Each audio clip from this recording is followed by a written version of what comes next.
Just to make sure you'll be speaking from the podium afterwards. Okay, thank you.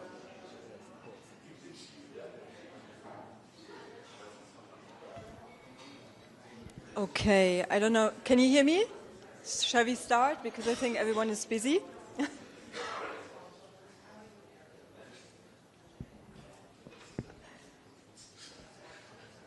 Okay. So hello everyone, good morning, thanks for coming. I know it's another busy news day over here. We have today our guest here, Yair Golan. I think I don't need to introduce you a lot. You're the leader of the Democrats Party, and you know, everybody knows you, especially lately you have been a lot in the headlines as well. So let me just give you a short introduction. After a long career in the Israeli military, as Major General also, you were the Deputy Chief of Staff, Commander of the Home Front in the Northern Command, and then you changed path to become a politician, not so unusual in Israel. You were a Knesset member for Meretz, and then also a Deputy Minister under the Bennett-Lapid government, if I'm not mistaken. I'd like to mention also one of the things that we're reading about you is that on October 7, you went to the south yourself to help and rescue some people that were trapped there near the Reem festival site.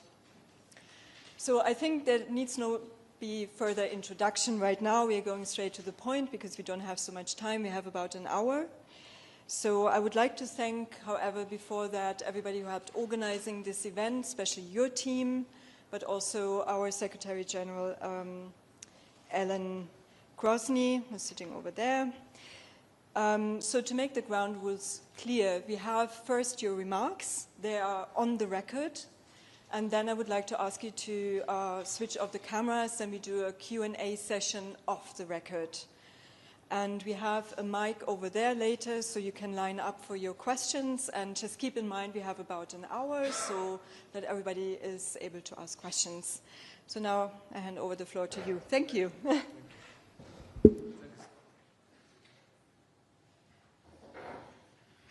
Well, good morning. Happy to be with you this morning.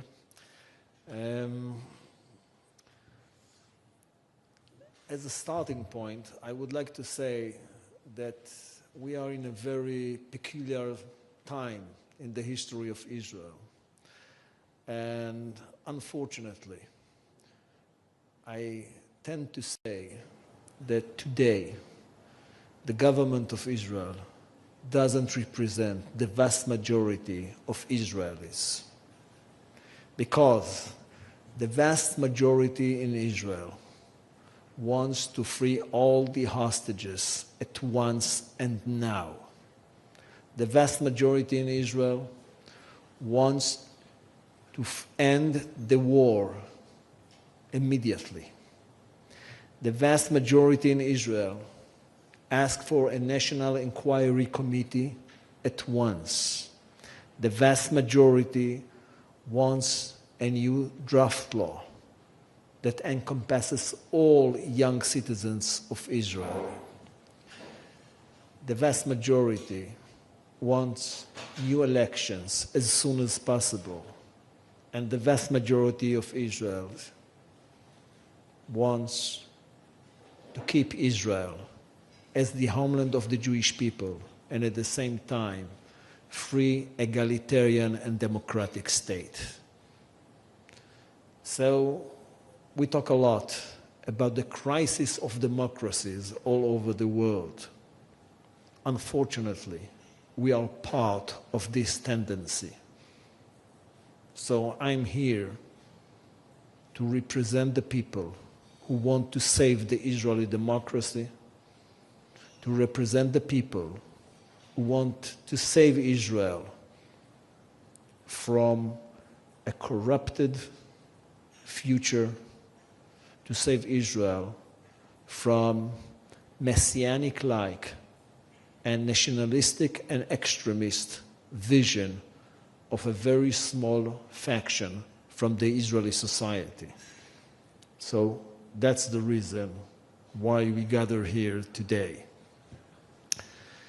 I would like to say a few words about the security situation from a professional perspective as well as from a political perspective. I think we should end the war as soon as possible. And we won't be able, and we have no intention to end the war without freeing all the hostages, the lives and the deaths. I believe that we can reach a hostages deal in a matter of days, but it depends on a very clear conditions, and that's end of the war, a constant ceasefire, and the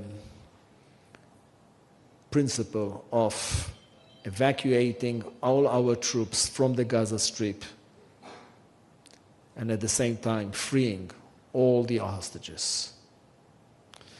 I believe that by ending the war and freeing the hostages, we will be able to build an alternative to Hamas inside the Gaza Strip. And we should work with the region in order to build this alternative. With the moderate Sunni countries, like the United Emirates, Saudi Arabia, Morocco, Egypt and Jordan, in order to provide the Gazans an alternative to the extreme and violent regime of Hamas. It could be done. It must be done at once. I believe that upon this cooperation with other nations, we will be able to forge a regional alliance against the Iranian threat. I believe that by having this regional alliance, we will be able to get a massive American support, because by doing that, we will be able to stabilize the region in a very formidable manner. That's what Israel should do. That's the interest of Israel from a security perspective. I think that we are in a change of eras. The era of constant lying and self-delusion is vanishing. The era of decisiveness appears in the horizon.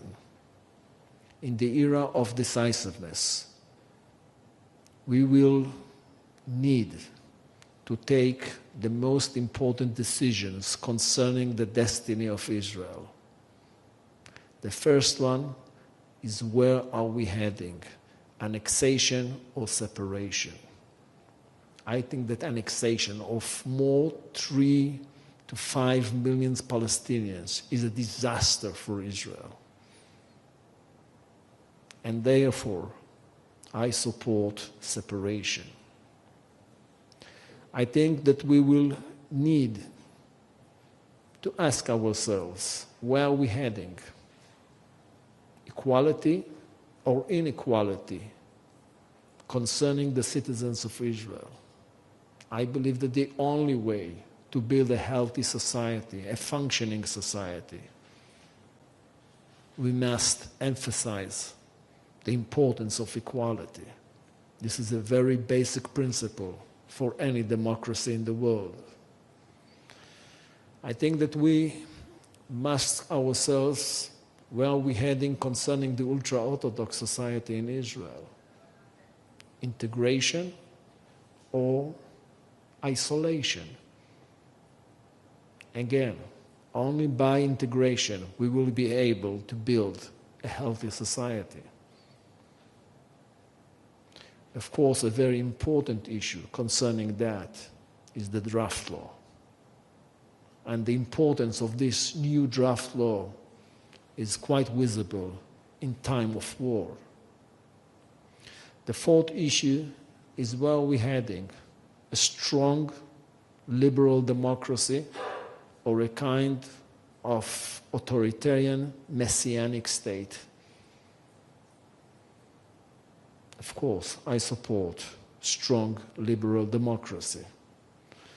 And the fifth issue is the role of Israel in the Jewish world, how we will be able to remain a homeland for the Jewish people, for all the Jewish people, or the homeland of just Israelis. I think that this nation has a role, and we must remain the homeland of all the Jewish people, and therefore we must remain liberal democracy. Otherwise, we put a barrier between us and the rest of the Jewish world. So, in the era of decisiveness, we won't be able to escape the most important decisions concerning our destiny, our future. And you are here, as far as I understand. Most of you live here for quite a long and speak Hebrew quite fluently. And therefore, I think that this is something we all need to understand. In the era of decisiveness, we must to take the most important decisions concerning the destiny of Israel, and I'm here to lead the rational Zionist camp that will be able to determine the security and prosperity of Israel from here and, deep into the future. Thank you.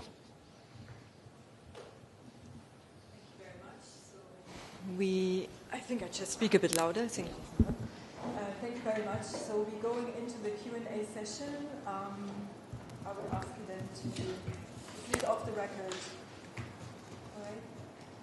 Unless you're willing to take a few questions on the record, but please say off the record. All right. Off the record. Off the record. Off the record. All right. Yeah.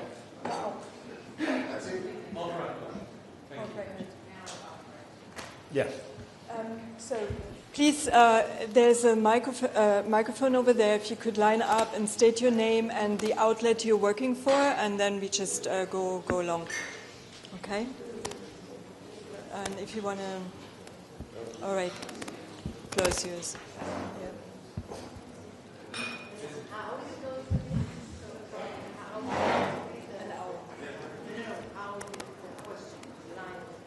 Over there. Hi, I'll speak in English. I'm Ruth Eglash. I'm working with AFP, news agency. I want to ask you two questions. First of all, how can you make your voice heard in a country that's so polarized politically and in a world that's so polarized?